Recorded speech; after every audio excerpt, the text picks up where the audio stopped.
আসসালামু আলাইকুম, আনিশা কিচেনে সকলকে স্বাগতম। আজকে আপনাদের তৈরি করে দেখাবো ড্রাগন ফলের পুডিং। আর আমি যেভাবে এই ড্রাগন ফলের পুডিংটা বানাবো সেমভাবে যদি আপনারাও বানান তো একই রেজাল্ট পাবেন। তো চলুন দেখে নিই কীভাবে এই ড্রাগন ফলের পুডিংটা আমি বানাই। ফলের পুডিং বানাবো তো প্রথমেই আমি এই ড্রাগন ফলটাকে কেটে নেব।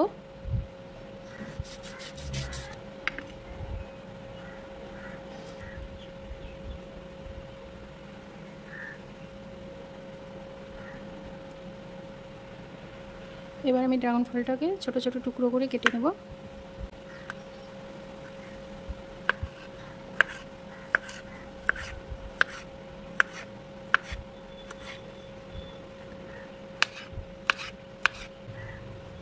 এইরকম পাতলা পাতলা স্লাইস করে আমি কেটে নিয়েছি। যেই পাত্রে আমি পুডিং সেট করব সেই পাত্রের মধ্যে ড্রাগন ফলগুলো সাজিয়ে নেব।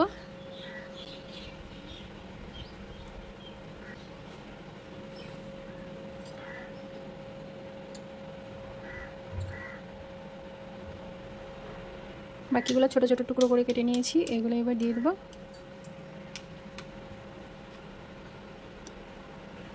বাটিতে আমি ড্রাগন ফলটা সাজিয়ে নিয়েছি, এবার একটা সাইডে রেখে দেবো। এখানে আমি নিয়েছি ডাবের পানি, 1 কাপ হয়েছে একটা ডাবের পানি। তো এটা আমি একটা ফ্রাই প্যানের মধ্যে নিয়ে নিচ্ছি। এবার আমি এর মধ্যে দিয়ে দেবো চিনি। এবার দিয়ে দেবো 1 চা চামচ আগার আগার পাউডার। আর এবার ভালো করে মিশিয়ে নেব। গ্যাস ধরিয়ে আমি গ্যাসে বসিয়ে দিয়েছি আর এটাকে আমি বেশ কিছুক্ষণ জাল করে নেব। আপনারা পুডিং করতে চাইলে ডাবের পানি দিয়ে করার চেষ্টা করবেন, এতে করে খুব টেস্টি হয়, খেতে বেশ ভালো লাগে। আর যদি পানি দিয়ে করেন তাহলে কিন্তু কোনো টেস্ট বা স্বাদ পাওয়া যায় না। আর আগার আগার পাউডারের কোনো টেস্ট বা স্বাদ থাকে না, ওটা শুধু জমানোর ক্ষেত্রেই ব্যবহার করা হয়।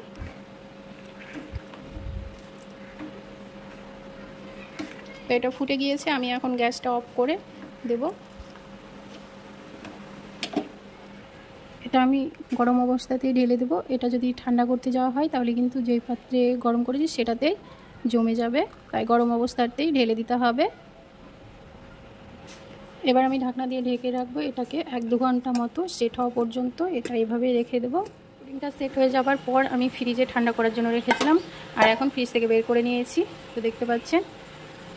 এবার আমি পুডিংটা উঠিয়ে নেব।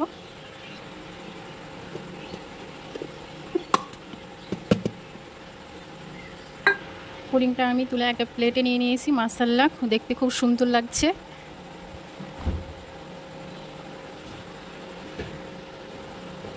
দেখতে যেমন সুন্দর লাগছে খেতে কিন্তু দারুণ টেস্টি হবে। ডাবের পানি আর ড্রাগন ফল দিয়ে পুডিং বানালে কিন্তু খেতে বেশ টেস্টি হয়। আপনারাও একবার এভাবে বানিয়ে খাবেন, দেখবেন খেতে খুব ভালো লাগে। আর এই গরমে কলিজা ঠান্ডা করার মতো একটি পুডিং রেসিপি। আপনাদের এই পুডিং রেসিপিটা কেমন লেগেছে অবশ্যই কমেন্ট করে জানাতে ভুলবেন না। ভালো লাগলে like, share, comments and subscribe করতে ভুলবেন না। আর পাশে থাকা বেল বাটনটি অবশ্যই ক্লিক করবেন যাতে পরবর্তী ভিডিও নোটিফিকেশান পেয়ে যান। সকলেই ভালো থাকুন, সুস্থ থাকুন। আল্লাহ হাফেজ।